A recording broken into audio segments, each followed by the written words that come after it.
Kelly Brock, it is such an honor and a delight to have you on the podcast. It has been a dream of mine to have you on this podcast for a long time. I'm here for it. When I heard about all that you talk about on here, I was like, yes, this is my space. This is where I can hold space and conversation. I'm ready.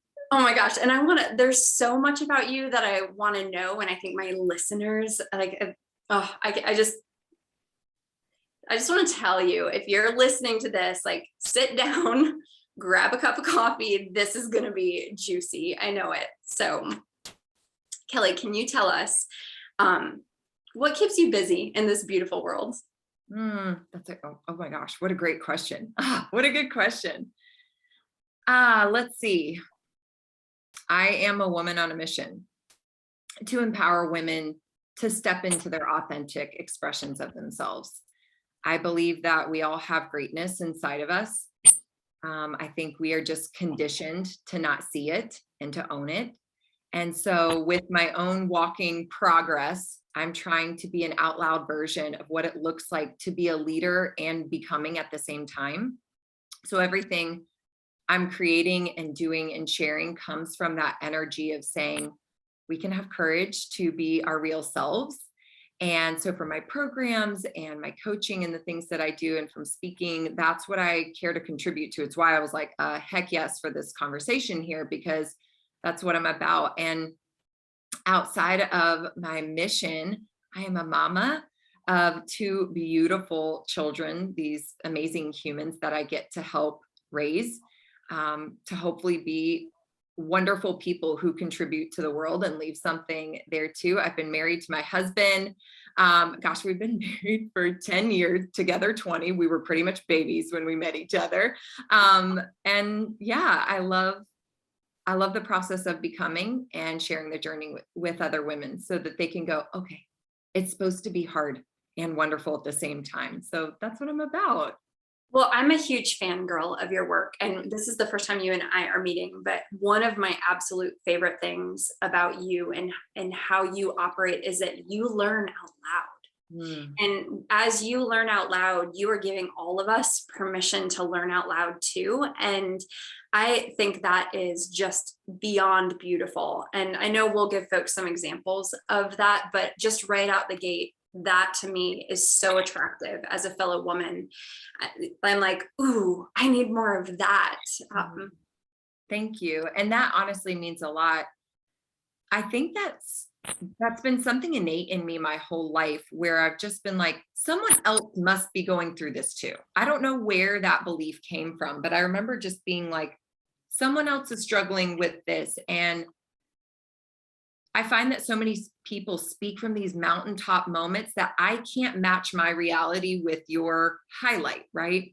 Or that you dealt with this thing 10 years ago and you forgot the emotion that was attached in the middle of it. And so I often try to share from this, hey, this is what it's feeling like in this moment, this space of me leveling up or stepping in or dealing with the challenges of becoming, right in the middle, because I think it normalizes what it actually feels like in our real life. So thank you. That's like a huge actually reflection for me.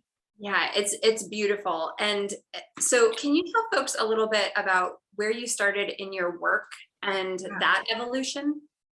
Yeah. So I was 22 years old when I quit grad school and started a network marketing business.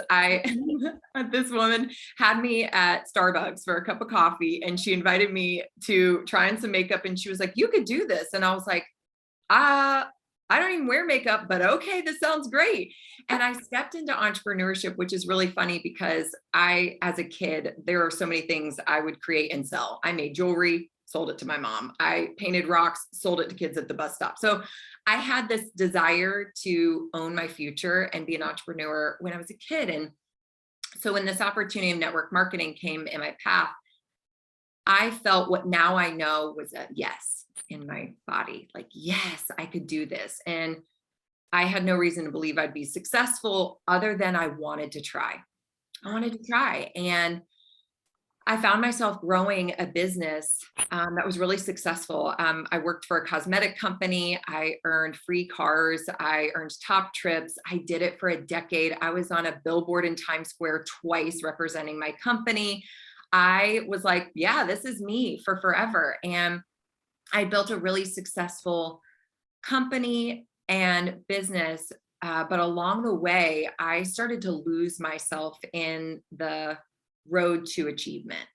And I started to actually find that I was manifesting anxiety and depression in my life. And I remember going to telling my husband one day, I was like, I'm like having a hard time breathing. I think I'm getting a virus. And then the virus kept not going away. And I went to a doctor and several doctors. They're like, yeah, that's anxiety. That's depression. And I was just like, what are you talking about? I thought anxious people couldn't deal with life. I thought depressed people stayed in bed. And I was like, I'm high achieving. I do my work. I put on makeup every day. I show up on camera. I do these things. But what was happening was I was starting to not fit in that world anymore. I was starting to not fit in that life. And those signs and symptoms in my body that were softly at one point alerting me started to become this bigger thing that said, we're going to get your attention. And so then I made that pivot from that space, which was really a hard thing because I thought it was going to be forever. Was there a moment that you knew? Yeah, there were, lots of moments along the way that now looking back, I remember. But one in particular was, I'll never forget the night, the business I had, I would work at nights, several nights a week. And I remember picking up my daughter, who was 2 at the time, from my parents' house.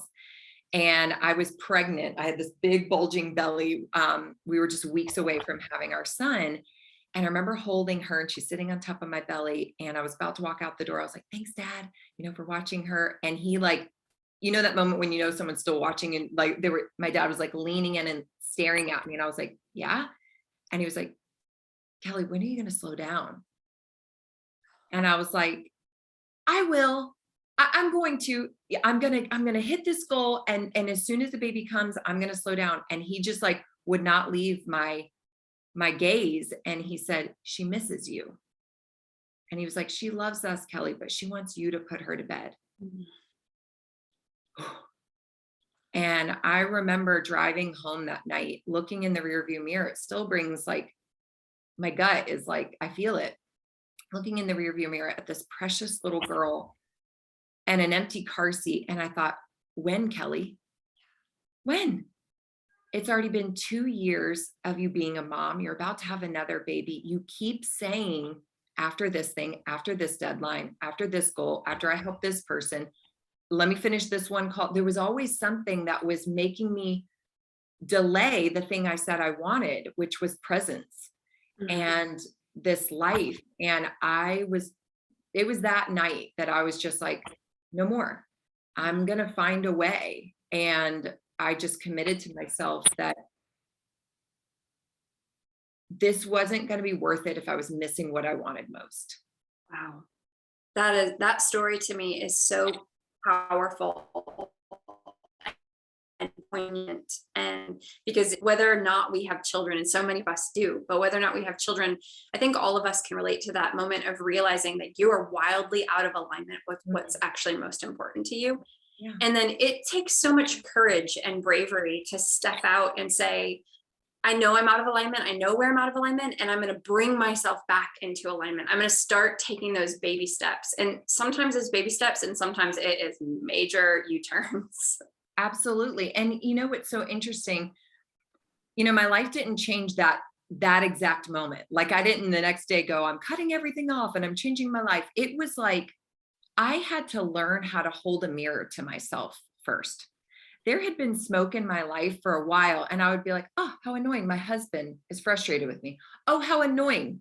These kids need my attention. Oh, how annoying. The taxes, the health, the whatever. So I had to start to learn to go, oh, shoot, where there's smoke, there's fire. Oh, shoot, you're the one who caused the fire. Oh, shoot, you're the one who has to fix it. Oh my gosh, people are going to keep treating you this way, calling you at 11 o'clock, doing these things. These boundaries are always going to be broken if you don't start to make shifts. And so I want to normalize anyone, even if you can recognize yourself in that wake up moment. Sometimes there are these full body stops, and sometimes you're just like, whoa, you have to recalibrate because you're actually getting a sense of self-awareness. And that what rocked my own world, to see myself. I remember my husband being like, you're so out of line with your priorities. And I was like, what are you even talking about? Like, I couldn't see what he was seeing on me. I was Right. like, you're the problem. If you'd be more supportive, right? Like, whatever. And I had to sit back and see myself.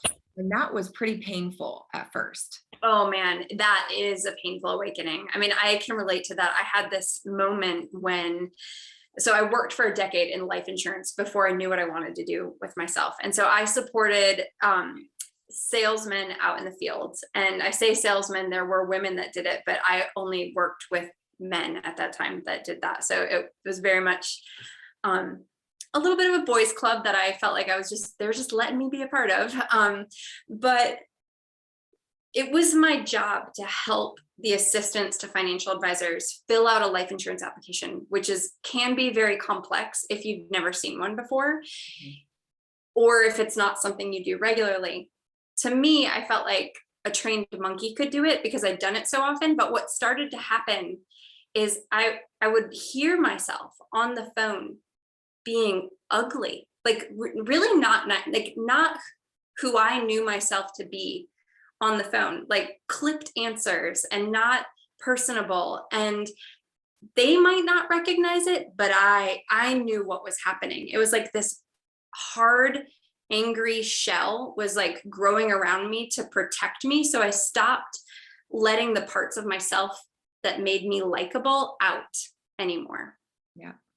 And it was not an overnight thing. I didn't know how to make those transitions. So I'd watch it, and it was horrible to look in the mirror and see that, but I know exactly that feeling.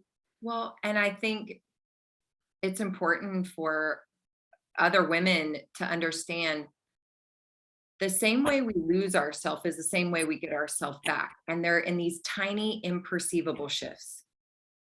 I didn't overnight be like, I'd like to be out of line with my priorities and be a high achiever who only wants success and has a frustrated husband and kids who, don't see her. I didn't choose that. It was in these tiny little moments where I walked in rooms and I said, who do I need to be here to succeed? Oh, okay. They work harder. Oh, okay. I'll work a little harder. Oh, they work longer. Okay. I'll work a little longer. Okay. They do this. They dress like this. They speak like this. It was in these tiny moments that one day I found out I had drifted into someone I didn't recognize. And it is that same way back though. I wanted to go, oh my gosh, how do I find myself? Let me be her again. But the truth was, when I realized, oh, this is not who I want to be. Again, I had this sit back moment going, well, who do you want to be? And I was like, oh, shoot, I don't even know who I am or want to be. That was step one. I had to start actually asking myself, if it's not this, what is it?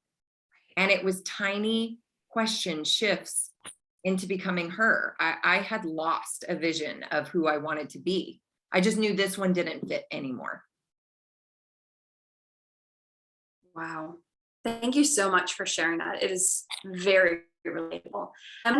So you didn't start peacefully profitable overnight, right? That wasn't like an overnight thing. What led you to start that? And where are you now? Yeah. So I started waking up to the fact that this thing I was in wasn't for me anymore. And honestly, for me, it was about 6 to 9 months of me like mourning and self-discovery. Like, okay, it's not this anymore. Or I was starting to find out it wasn't it. And I was that moment when I said, I can't do this anymore. I thought someone else out there has figured out how to do success and achievement without losing their priorities. And so I started to really lift my eyes and look for the greats. I started looking for mentors, books, people who were doing big and beautiful things in the world. Because the truth is, although I would love to be an aligned, intentional mom, to not be ambitious would be denying a part of me too. I am both. And I wanted to say, if God gave me this desire to be both of these things, there's got to be a way to fulfill them both. So I had that belief. So I started looking at what people were doing that was right. I started investing in coaching. I started learning from people who were doing this quality well, this quality well, this quality well. And I started becoming her. Mm. And as I do in my Kelly Brock fashion, I started like getting on my social media and being like, y'all, have you heard about the book, The One Thing? It teaches you all about time management. Y'all, have you heard about content batching? Y'all, have you heard? I started telling everyone about all the things I was learning that was helping me shift my life. So at the point when I decided, okay, this business is not for me, I'm walking away. That's a whole conversation, in mourning. But I started saying, I want to lead other women through this better way of achievement. Yeah. And I've been becoming her now for months. So I wasn't teaching something, this idea I had just read. I was teaching this thing I had been being. And that's where actually my first program that I started was called Anxious Achiever Project. It wasn't even for business. It was like, hey, y'all, let's stop struggling and, being anxious on our way to success. Let's live well.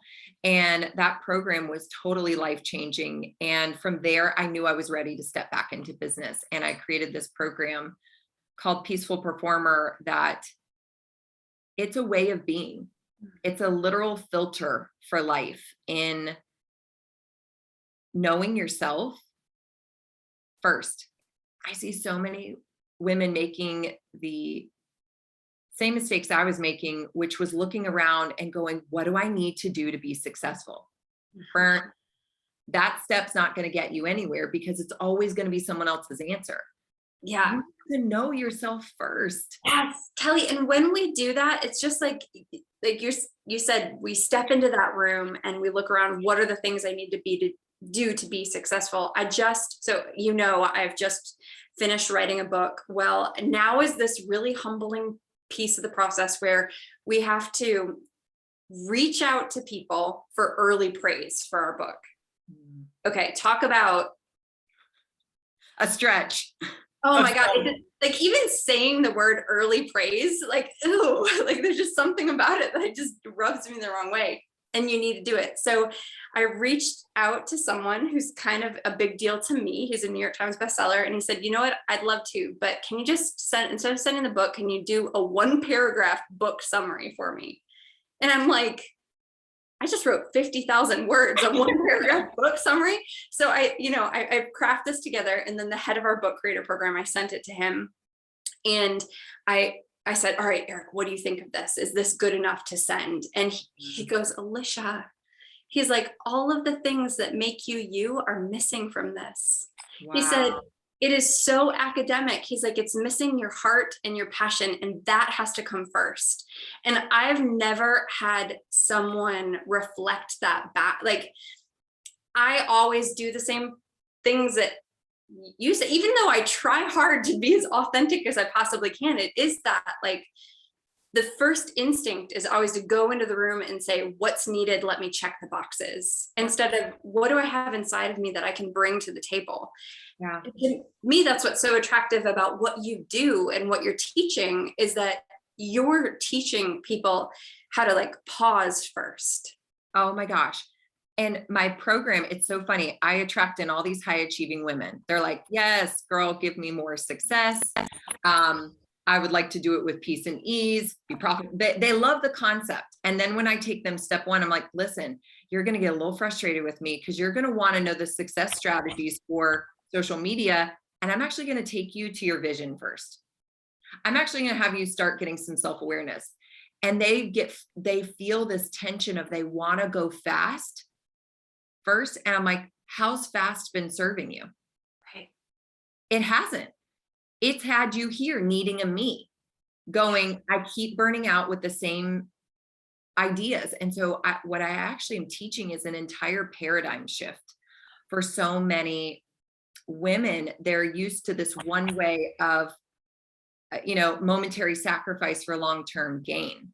And I'm going, what if we got in line first? What if we got clear on your vision? And so we're almost recalibrating women to think about themselves, their authentic self, their vision, and align to that first. And it is a little counterintuitive for someone who's not already stepped into that space, but it changes the game because you actually cannot create anything in the world that's long lasting or energized by you if it is not a true reflection of something you're meant to contribute to.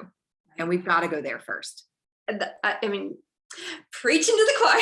It's such so last year you made a huge leap of faith investment in yourself. And so something caught my attention on your Instagram where you're sharing that you were like driving to, I think, Atlanta to get a passport, right? And then all of a sudden, next thing in your stories, you're like off on a plane to a private island. And I was like, what is she doing? Can you share a little bit about that story? Because I think it's, to me, watching you in the story has been, I mean, I feel like I'm leveling up just watching what you're doing. Thank you. So over the last couple of years, I've been growing this business and growing what I call the peaceful performer way. And I started to actually tap into my intuition even more. I started to develop this inner knowing. Oh, wait, I actually do know what's right and wrong for me, right? What is true. So anyway, doing that, I've actually been inviting Spirit, God, come to me more quickly.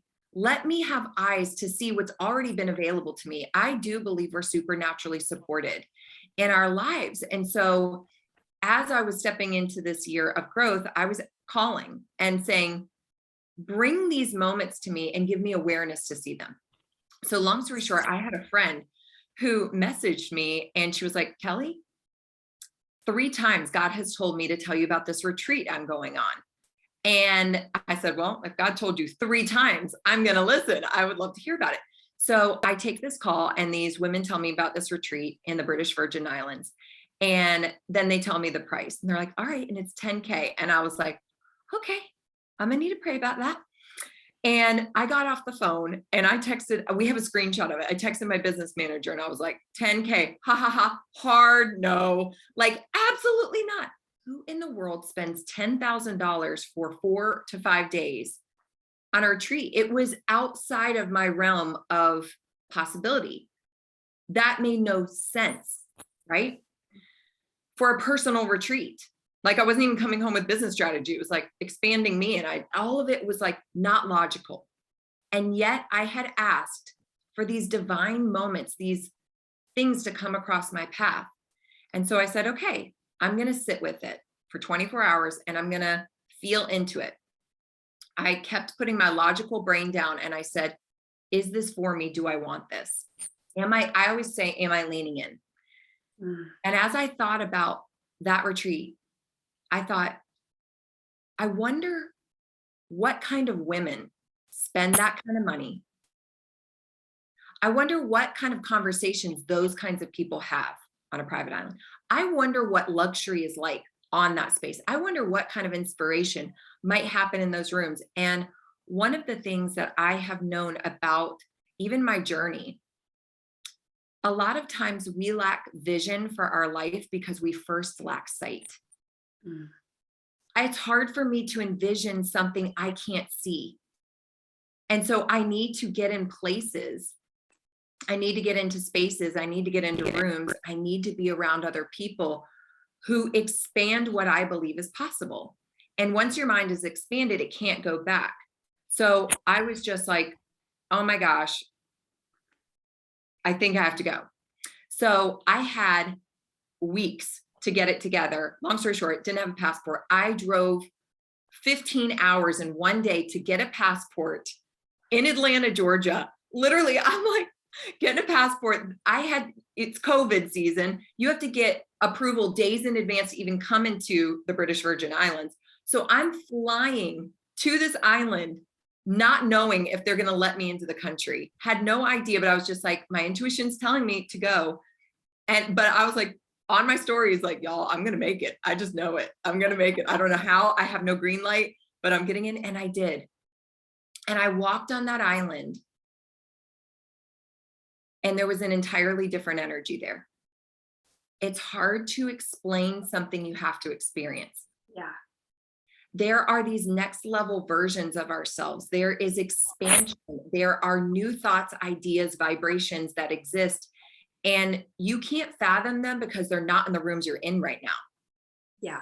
They're not in the spaces you're in. You have to go into those places. And this island completely changed my life. I remember crying in one of the sessions. Her name is Brittany Turner. She owns this island, Ariel BVI. And I was like, why am I crying? She's not telling me anything I don't know. Like the information at that moment was not like profound new information. And I was crying because my soul was recognizing you're that capable.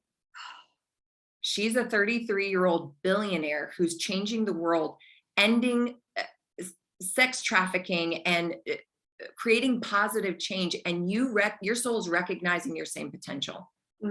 Why aren't you stepping in like that? And I decided to walk home and be that version of myself. I've got like goosebumps. And let me just share this too. It's been 5 months since I went to that island. Within 5 months, I had my husband back at that island. He quit his job, changed his life, is completely working for this nonprofit organization, stepping in his purpose. I'm in our purpose. We've created so many things with our lives. I booked that island and paying for it myself. Have 22 women who are coming on a retreat that I'm 30 days away from. None of that would be my life if I hadn't spent the 10 to get there. All of that was on the other side of me going, this is a risk. It might not work out, but what if? I wonder what happens in there, right? It's crazy. The space of that question, what if? I mean, and let me just tell you the ripple effects of you doing, this is the positive part of social media. I know we can talk about the bad things about social media, but you're a person, I'd never met you in person, but I'd been following you and you inspired me and I loved your journey. And then I had an opportunity to join a mastermind that I'd had my eyes on for years. And I filled out the application right at the deadline. Like it was like 30 minutes before the deadline. And then I was like, no, who am I to do this? And then in the middle of the night, my boyfriend came in and I was telling him about, like, he woke me up. He's a night owl. I'm not. So he wakes me up and we're having a little conversation. And he was like, Alisha, why didn't you? And I was like, because I wondered who I was to be in that room with those women. And then I was like, well, wait a second. Wait a second, who am I not to be in that room? And I thought about you and I thought about you saying yes. And I got up really early the next morning and I checked to see if that application was still open. And I put in that application and I'm a part of that mastermind now. And it was a stretch. It was about the same financial amount, maybe a little bit more when travel to our group sessions is involved. And it was a full body, it was a full body yes, but I was trying to like cover up my own knowing of it being a full body yes. Yeah. Expansion in our body, excitement is the same energy as anxiety. We have to differentiate between, is this fear or is this expansion? Is this the thing that's exciting me to grow?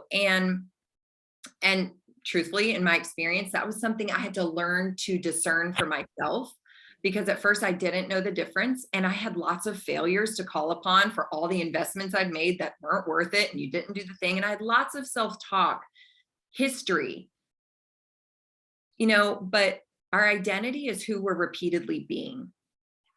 And I've decided to repeatedly be someone who checks with myself and takes a step. And every failure is a first attempt in learning, that these failures, oh, great, now I know. And I'm able to take new data points and go, I better understand why that didn't work out and why this one will, right? But we can't learn that unless we take a risk on ourselves.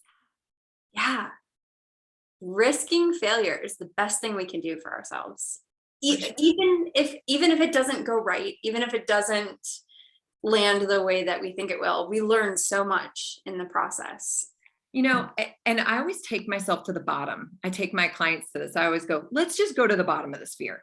Right. Okay. I spend 10 grand and I get an amazing island retreat. And I come home and go broke somehow. And we can't pay our bills. And my program's all shut down and all the fears that happen on the other side of a poor investment. And then I have to live with my parents. And then it's awful and blah, blah, blah. And then I go, okay, here's the bottom. That would be so embarrassing. All these things. And then I would crawl out. I'd find out who my real friends were, right? I would see what I'm capable in adversity. I would teach my children what it looks like to be resilient. We would figure it out. I would get a 9-to-5 job. No, I'm just kidding. But it's just like, I'm gonna figure it out. It's going to be okay. We make fear this scary big thing, and it always stays bigger than us until we face it. And so I've continued to just have to say, you know what? I don't want to live a life that is small. And in order to live an extraordinary life, you have to figure out what ordinary people do and don't do it. You have to step into risk. That's what the people that we admire do.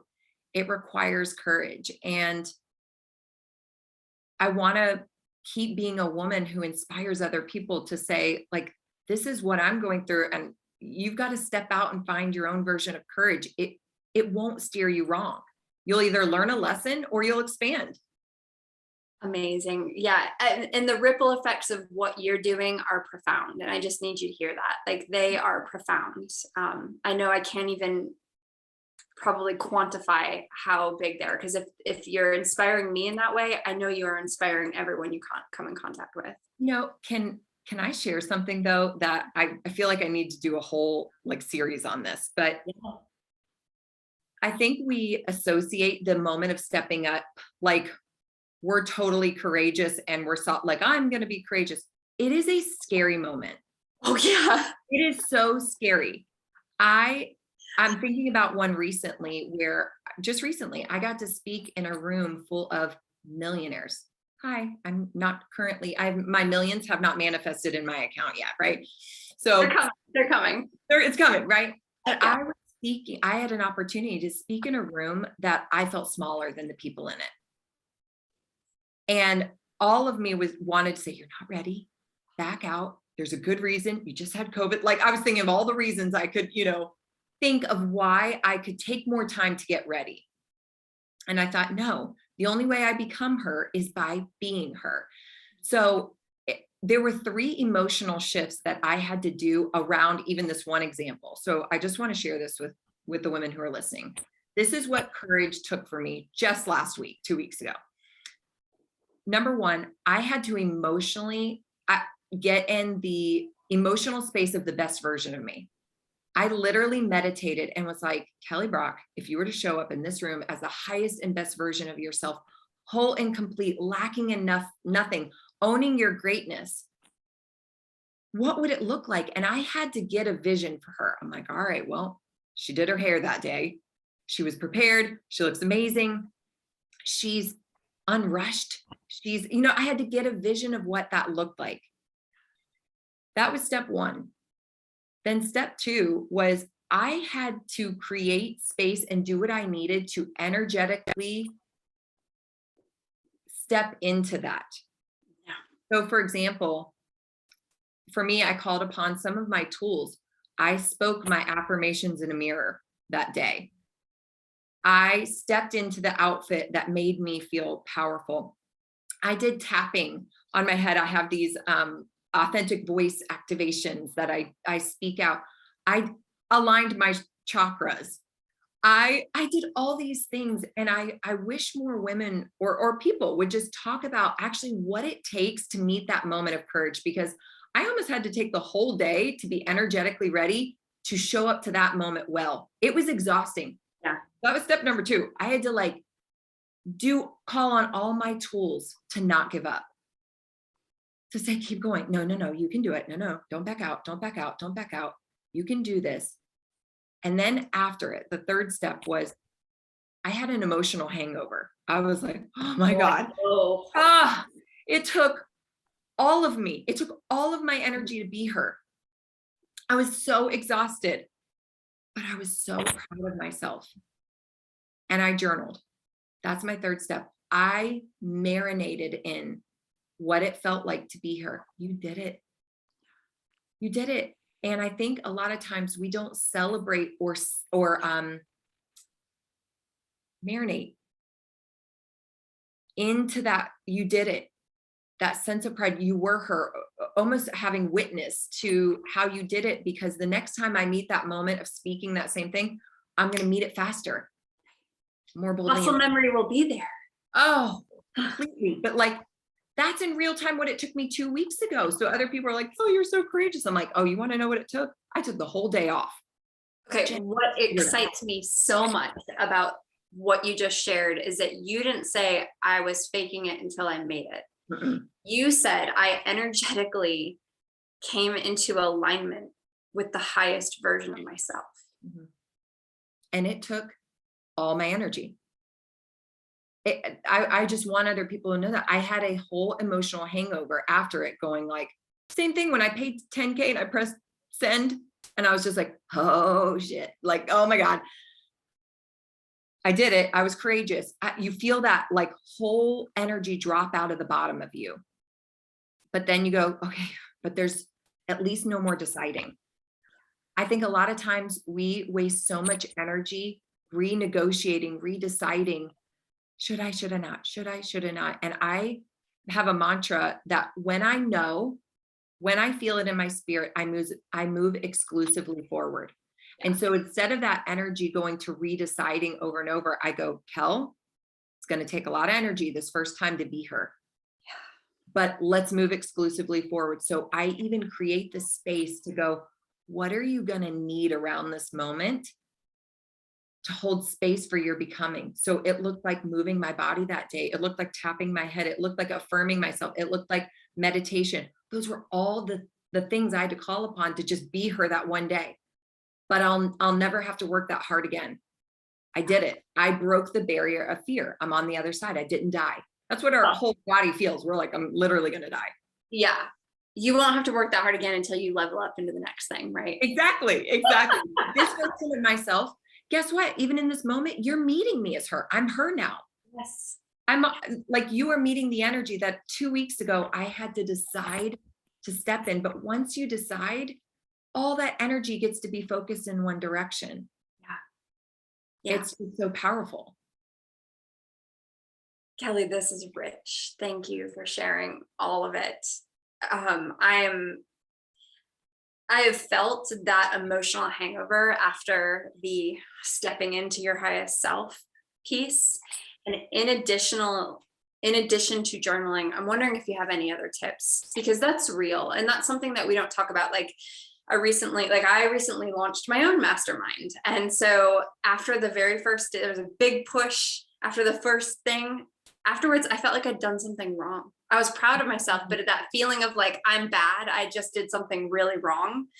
And I also felt that just finished the book, right? And so it's in that weird limbo space of you've been working on something intently for 11 months. I put out a book in an 11, like it'll publish in May, but I finished a book in 11-month period of time. And I'm proud of myself for that. But it was that postpartum, right? Afterwards, like I was doing a lot of journaling, but I was in bed for a couple days, not knowing what to do with myself. Yeah. So I'm curious, I'm sure you see this with other high achieving women. And I'm curious what other things you suggest besides journaling.